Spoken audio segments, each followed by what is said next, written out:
நீஃபிலிமாலய நேயர்களுக்கு வணக்கம். நான் உங்கள் பத்திரிகையாளர் RS கார்த்திக்.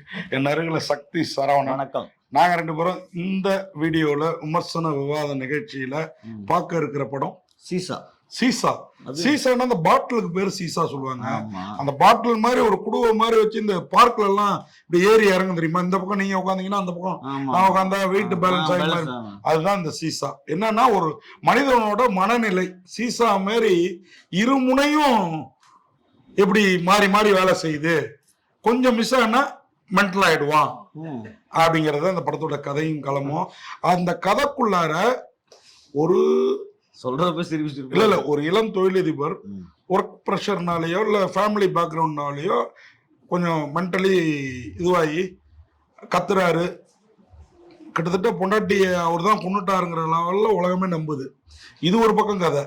இன்னொரு பக்கம் ஆன்லைன் கேம்லிங்ல பணத்தை இழந்த ஒரு இளைஞன் எதிர்வர்ற எதை பத்தியும் கவலைப்படாம சொந்த பந்தங்களையே எப்படி தீர்த்துக்கிட்ட நினைக்கிறான் அப்படிங்கிறதும் ரொம்ப நல்ல.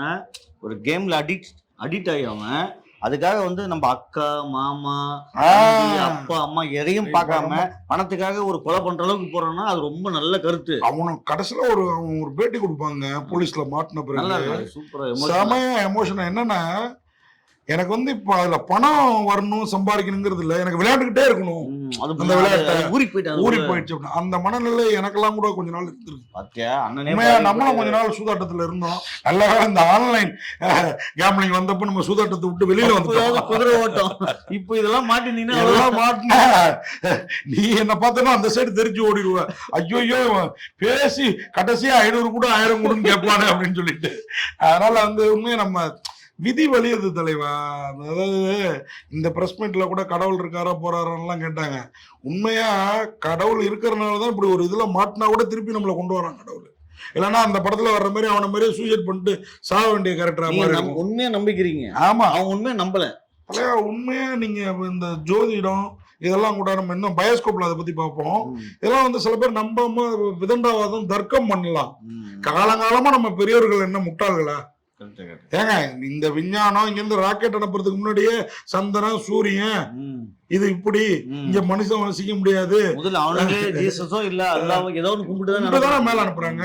எலுமிச்சம்பழத்தை வச்சுதான் எல்லாமே பண்றாங்க. ராக்கெட் அனுப்புறது பூஜை நடக்குது இல்லையா? பூசணிக்காய உடைச்சுதான் படப்பிடிப்பே முடியுது. கேள்வி கேட்கறது நமக்கு வாய்ப்பு கிடைச்சதுங்கிறதுக்காக கடவுள் இருக்காரான்னு ஒரு நிருபர் கேட்கிறாரு. எனக்கெல்லாம் பயங்கர வருத்தம். இந்த படத்தோட பிரஸ் மீட்லதான் அதை கேட்டாரு. அதனாலதான் சொல்றேன் நம்ம நண்பர் தான் இருந்தாலும் சொல்றேன். அது ஓகே. இந்த கதைக்கு வரணும்னா சீசா நீங்க சொன்னீங்களா ஒரு பாயிண்ட். இது அடுத்த பாயிண்ட் பாத்தீங்கன்னா இருக்கா இல்லையா. இந்த இளம் தொழிலதிபருக்கு ஒரு குடும்பம் பொண்ணு கொடுக்குதுங்க. அவளை காதலிச்சு கல்யாணம் பண்ணிக்கிறாங்க. அந்த பெண்ணும் அவனும் கொஞ்ச நாள்ல மாயமாயிடுறாங்க. அந்த பழி ஒரு ஆம்புலன்ஸ் டிரைவர் இந்த பாடி எம்பாமிங் பண்ணுவாங்கல்ல, பிரேதம் ஆயிட்டோம்னா ஒரு வாரம் 10 நாள் தாக்கு பிடிக்கிறதுக்கு. அப்படி ஒரு நண்பன் அவரோட இந்த தொழிலதிபரோட நண்பன் அவனுக்கு இந்த இவங்க காணாம போனதுக்கு சம்பந்தம் இருக்குன்னு போலீஸ் அவனை எழுத்து போட்டு அடிக்குது. அதான் போலீஸாரு இன்ஸ்பெக்டர் தான் நம்ம நட்டி நடராஜ். அவரோட சப் இன்ஸ்பெக்டர் நம்ம ஆதேஷ் பாலா. ரெண்டு பேருமே நல்ல நடிகர்கள். அதான் நட்டி நடராஜ் சில இடத்துல அந்த இன்வெஸ்டிகேஷன்ல அழகா பண்ணிருக்காரு. இதுல நட்டி நடராஜ் நல்ல போலீஸா வர்றாரு. அதை பாக்கணும் நீங்க. இல்ல இப்ப நட்டி நடராஜ் கேக்குறப்பெல்லாம் பாத்தீங்கன்னா ஆதேஷ் பாலா தான் வந்து எடுத்து கொடுப்பாரு. ஏன்னா இவர் கேக்குற கேள்விக்கு அவர் ஆன்சர் கரெக்டா இருக்கும். அதே மாதிரி ஆதேஷ் பாலா ஆகட்டும், அந்த மாதிரி டிரைவரா வர்ற ராஜ்குமார் அவரும் அழகா நடிச்சிருக்காரு. இல்ல சார் நம்ம கேட்டரிங் ராஜ்குமார் அழகா இருந்தது. கொஞ்சம் பயத்தோட ஓட்டணும் இருந்ததோ.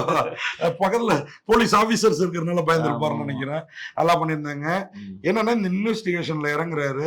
இந்த புருஷன்காரனே பொண்டாட்டியை கொண்டுட்டானா இல்ல ஃப்ரெண்டு கொண்டானா, அந்த புருஷன் திரும்பி வந்தானா, வாட்ச்மேன் அந்த வீட்டுக்கு ஒரு வேலையாள் ஒருத்தர், அவர் ஒரு தயாரிப்பாளரும் ஒரு படம் தயாரிக்க வந்து மாயவரத்தை சேர்ந்தவர் தான். மயிலாடுதுறை எங்க ஊரை சேர்ந்தவர் தான்.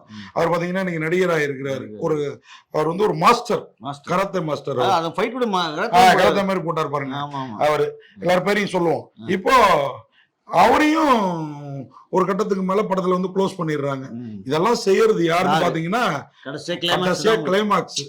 இதெல்லாம் செஞ்சது நெஞ்ச புடிச்சு அப்படியே அந்த கேரக்டர் நம்மளால நம்பவே முடியாது. அவன் தான் யாரு, எதுக்கு அடிக்ட் அப்படிங்கறத அழகா சொல்லியிருக்கிறாங்க. நிழல் ரவி இந்த நட்டிக்கு கொடுக்குற பிரஷர், போலீஸ் ஆபீசரா யாரு இதுல போலீஸ் ஆபீசர், போலீஸ் யார் அவரு? ஐஜி, டிஜிபியோ டிஜிபி வேற வேலையில ஒரு கேஸுக்கு போயிட்டு அப்படி எனக்கு மேல எடுத்து ஏன் இந்த படத்துக்கு இந்த ஒரு கேஸ் பார்த்தா 1000 கொலை நடக்குது. இந்த ஒரு கொலைக்கு போய் மண்டே பிச்சுக்கிறேன் என் மேல எடுத்து அந்த மேல எந்த மேல எடுத்து இந்த படத்துல ஒரு கொலை தான் நாங்க எடுத்திருக்காங்க, அதுக்காக அப்படி காட்டுறாங்க. ஓகேவா? இந்த படத்துல அந்த இளம் தொழிலதிபரா நிஷாந்த் ரூசோ, அவருடைய காதல் மனைவியா பாடினி குமார், நிஷாந்த் ரூசோ உண்மையிலே வந்து சிவபக்தரா பிரமாதமா அந்த ஒரு பைத்தியக்காரத்தனமா மென்டலா நடிக்கணும் மனுஷனை கூப்பிடலாம். ஆமா, அப்படியே வாழ்ந்துட்டாருங்கிறீங்களா? பைத்தியமே ஆயிட்டாரு. அட பாவமே. அது மாதிரி நட்டி நடராஜ், ஆதேஷ் பாலா 2 பேரும் மிடுக்கான போலீஸ் ஆபீசர் தான். அவங்களுக்கு உதவியாளராக வர்ற நம்ம ராஜ்குமார் எல்லாமே சிறப்பா செஞ்சிருக்கிறாங்க. அது மாதிரி இந்த படத்துல இன்னும் பலர் இருக்காங்க. ஹீரோயினிய சொல்லிருங்க. ஹீரோயின் வந்து பாடினி குமார். உண்மையா அந்த அம்மா வந்து கரெக்டா ட்ரை பண்ணாங்கன்னா தமிழ் சினிமாவில் கர்லிங் ஹேர், ஹோம்லி லுக்ல ஒரு செக்ஸி ஃபிகராவும் தெரியுறாங்க. புரியுதா உங்களுக்கு? நம்ம படத்துல நடிச்சிருக்காங்க. அதனால இப்ப நிறைய நடிப்பாங்க இதுக்கப்புறம் கண்டிப்பா. நம்ம ஊர்ல இந்த மாதிரி பெண்களை வந்து நம்ம வந்து உண்மையா இது பண்ணோம். அது மாதிரி இந்த ஃப்ரெண்டு கேரக்டர் நடிச்ச மூர்த்தி, அந்த ஆம்புலன்ஸ் டிரைவர் இந்த எம்பாமிங்கையும் இதுல பாருங்க. ஒருத்தன் சைக்கோவா ஒர்க் ப்ரெஷரால எப்படி மென்டலா வரான், ஃபேமிலி பேக்ரவுண்டால எம்பாமிங் பண்ணா என்ன என்ன நமக்கு வந்து எம்பாமிங்னா ஜெயலலிதா ஏதோ ஒரு டிசார்டர் சொல்லுவாரு, என்ன நோய் அதையா விடுங்க. அதுக்கு பாரு அடிக்கடி காரணம் சொல்லிட்டே இருப்பாரு. அப்புறம் திடீர்னு கிளைமேக்ஸ் நல்லா ஆயிட்டாங்க. அந்த டாக்டர் தான் இந்த படத்தையே தயாரிச்சிருக்காரு. அவர்தான் அதுல கேரக்டர் நடிச்சிருக்காரு, தயாரிப்பாளர். அவர் பேரையும் சொல்லிடுவோம் நம்ம. மூர்த்தி அந்த கேரக்டர். அந்த மூர்த்தி என்னன்னா இந்த படத்துல அதிகமான ஓவர் ஆக்டிங். அந்த அவரு கூட பரவாயில்ல. மூர்த்தி அப்படியே வந்து எப்ப பார்த்தாலும் ஒரு பதத்தோட போலீஸ் கேட்டாலும் சரி, ஃப்ரெண்டு கிட்ட பேச. அவர் ஏற்கனவே சார்லி நடிச்ச லயன்மேன்ல நடிச்சாருல, அதனால சார்லியோட பாதிப்பு கொஞ்சம் இருந்திருக்கலாம். ஆமா. அதுக்கப்புறம் ஆதேஷ் பாலா சொல்லியாச்சு. அரவிந்த் ராஜ் அப்பாவா வராரு பாடினி குமாருக்கும். அந்த கார்த்திங்கிற கேரக்டர்ல ஒரு தம்பி பாடினி குமாருக்கு வராப்ப பாருங்க. RSR ரவி நல்லா நடிச்சிருக்கான். அந்த பையனுக்கும் நல்ல, அந்த அக்காவுக்கும் தம்பிக்கும் பிரைட் ஃபியூச்சர் இருக்கு தமிழ் சினிமாவில். நல்லா நடிச்சிருக்கிறாங்க. என்ன சரண்குமாரோட இசையில பாடல் எல்லாம் கேட்கிற மாதிரி இருக்குது, வித்தியாசமா இருக்குது. அதே மாதிரி இந்த படத்துக்கு ஒளிப்பதிவு பெருமாள் மற்றும் மணிவன் நல்லா பண்ணியிருக்கிறாங்க. இந்த படம் வந்து கிரைம் த்ரில்லர் ஜானர் ஸ்டோரி இது, ஆனா அதை அழகா பண்ணிருக்கிறாங்க. இந்த படத்துல வந்து இவ்வளவு மெசேஜையும் பண்ணி இந்த கதையும் பண்ணிருக்கிறாரு அந்த டைரக்டர். அவருக்கு முன்னாடி இந்த படத்தோட படத்தொகுப்பாளர் வில்சி ஜே சசி. முன்பாதியில இன்னும் நிறைய இடத்த கத்திரி போட்டு இருந்திருக்கலாம். அந்த ஹீரோக்கு அடிக்கடிக்கு பைத்தியம் பிடிக்குது, மென்டல் ஆகுறாரு, அவர் மறந்துடுறாங்க. அந்த டாக்டர் வந்து கோயம்புத்தூர்ல இந்த இது சம்பந்தமான ரொம்ப படம் ஃபுல்லா ஒரு கிட்டத்தட்ட ஒரு 1 மணி நேரம் படம் அதுவே இருக்குது. விடியல் மருத்துவமனை, இந்த கம்பெனி பேரு விடியல் ப்ரொடக்ஷன்ஸ். ஓகேங்களா? அதனாலதான் அவரு டாக்டர் கே செந்தில்குமார்னு அவரு தான் அந்த டாக்டரா வராரு. இந்த இவன் போய் அந்த ஆம்புலன்ஸ் டிரைவர் சொல்றப்பெல்லாம் ஐயா அவனை புடி அப்படின்ட்டு சொல்லி ஒரு பேஷண்ட்டை பார்த்துருப்பாரு. இந்த டைரக்டர் ஏதாவது பேஷண்டா அவர் போயிருப்பாரு. இவர் பேஷண்ட்டுக்கும் டைரக்டர் ஏதோ லிங்க் ஆயிருக்கும். இதுதான் கதையே. இந்த கதையை நீங்க பயோஸ்கோப் மாதிரி எடுக்க சொல்றீங்க போட்டுருக்கு. அந்த டைரக்டரே சொன்னாரு, நான் சிகிச்சைக்காக அவர்கிட்ட போனேன், நான் சொன்ன விஷயத்தை கேட்டு நாம படம் பண்ணலான்னு என்ன முதல்ல சிகிச்சையில என்னுடைய பிரச்சனையில இருந்து வெளியில கொண்டு வந்தாரு. அடுத்து அவர் சொன்ன மாதிரியே படம் எடுத்துட்டாருன்னு சொன்னாரு. ஓடிடில போட்டு நீங்களே பாத்துங்கப்பா. குணா சுப்பிரமணியன் தான் அந்த இயக்குனர். சூப்பர். ஓகேங்களா? உண்மையா கிரைம் த்ரில்லர் ஜானர்ல முன்பாதியை வெட்டிட்டு செகண்ட் ஹாஃப் மட்டும் வச்சா இந்த படம் கிரிப்பா வேற லெவல்ல இருக்கும். ஆனாலும் படத்துல இத்தனை மெசேஜ் இருக்கு. எம்பாமிங் என்னன்னு தெரிஞ்சுக்கலாம். அடுத்தது அந்த பாடி என்ன ஆச்சுன்னு தெரியல. பாடி எனக்கு அதுதான் பெரிய ஆச்சரியம். அது பார்ட் 2க்கு லீட் கொடுத்துருக்காங்க தலைவா. பாடி 6 நாளைக்கு மேல தாங்காது. 6 நாளுக்குள்ளார அந்த பாடியை கண்டுபிடிச்சாங்களா இல்லையா?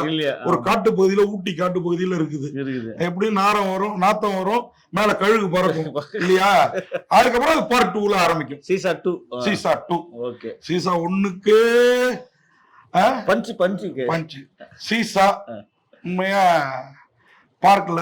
சின்ன பிள்ளைங்க விளையாட்டு மாதிரி முன்பாதி தெரிஞ்சாலும் பின்பாதி பெரியவர்களுக்கான நல்ல மெசேஜோட, மெயினா இந்த ஆன்லைன் கேம்பிளிங்ல மாட்டிக்க கூடாது அப்படிங்கறத அழகா வலியுறுத்தி இருக்கிறதுல சீசா பேஷா இருக்குதுன்னு சொல்லி விடைபெறேன். நன்றி, வணக்கம். பாடினி குமாருக்காக அண்ணன் ஒரு முறை போய் எல்லாம் பாத்துருங்க.